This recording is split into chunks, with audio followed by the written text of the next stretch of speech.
परभणीत शिवसेनेद्वारे मेळावा, पदाधिकाऱ्यांसह कार्यकर्त्यांचा शिवसेनेत जाहीर प्रवेश।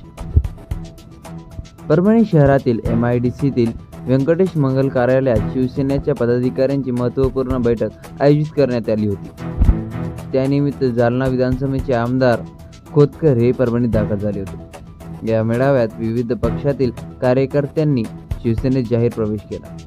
या सोहळ्यास शिवसेना जिल्हाप्रमुख आनंद भरोसे, विशाल कदम, माजी खासदार सुरेश जाधव, माजी आमदार हरिभाऊ काका लहाने, शिवसेना संपर्क प्रमुख पंडितदादा कुतेकर, राजू कापसे, माणिक तोंडे, बाळासाहेब पानपट्टे, होंगे पाटील, प्रभाकर कदम, केशवराव कदम, गीता सूर्यवंशी, सखुबाई लटपटे, प्रवीण देशमुख, शीलाताई शेट्टे, कल्पना दळवी, प्रकाश फरकंदकर, शेषराव मोहिते, अप्पाराव वावरे तसेच परभणी जिल्ह्यातील विविध तालुक्यांमधून आलेले शिवसेना पदाधिकारी, कार्यकर्ते, महिला आघाडीच्या सदस्यांसह स्थानिक नागरिक मोठ्या संख्येने उपस्थित होते।